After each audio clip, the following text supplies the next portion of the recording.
Maintenant, on nous demande de déterminer les coordonnées du vecteur vitesse Vs au sommet de la trajectoire. Quand on vient au sommet de la trajectoire, la vitesse suivant y s'annule. Donc, on a V des coordonnées Vsx et Vsy. Vsx et Vsy. Et Vs suivant x, c'est égal à Vd cos alpha.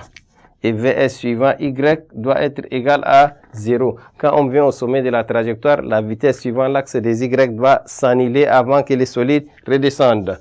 Là, on peut calculer numériquement. On remplace Vd par sa valeur qui est 3,46 et alpha égale à 50. Si on calcule bien, on aura V des coordonnées Vsx égale à 2,2 mètres par seconde et Vsy égale à 0. Voici comment on calcule les coordonnées du vecteur vitesse au sommet de la trajectoire. À présent, on passe à la question B qui consiste à déterminer les coordonnées du point S. Ça veut dire on détermine XS et YS au sommet de la trajectoire. Donc B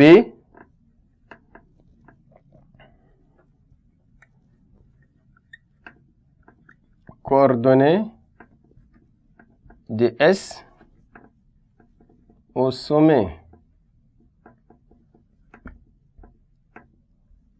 de la trajectoire.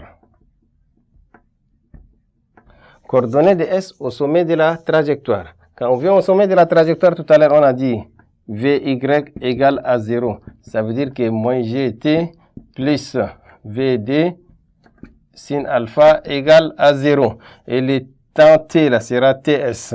On tire le temps t. Ts égale à Vd sin alpha, le tout sur G. Une fois trouvé le temps t au sommet de la trajectoire, on injecte dans l'équation y. On sait que x égale à Vd cos alpha. X égale à Vd cos alpha, y égale à moins 1 demi de gt carré plus Vd sinus alpha t. On remplace le t par son expression. Alors, on a x égale à Vd cos alpha t, ça veut dire fois Vd sin alpha, le tout sur g. On injecte dans x et y. Donc, le point S doit avoir pour coordonnée xs égale à Vd cos alpha t. Donc, Vd cos alpha fois t, on remplace par Vd sinus alpha sur g. Et ys égale moins 1 demi de gt carré. Donc, le t, on remplace par le ts. Moins 1 demi de g t carré, ça veut dire Vd sinus alpha sur g, le tout au carré, plus Vd sin alpha. Le temps t, ça sera Vd sin alpha, le tout sur g. Décidément, on obtient ici S, les coordonnées xs égale à Vd carré cos alpha sin alpha sur g. Et ys égale moins 1 demi de Vd carré sin carré alpha.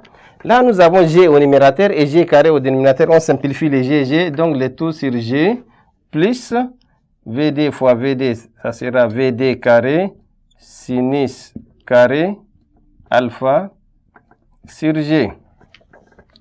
Or, cos alpha sin alpha nous donne sinus de d alpha, le tout sur d. Ça veut dire S des coordonnées xs égale à Vd carré sinus de d alpha sur dg.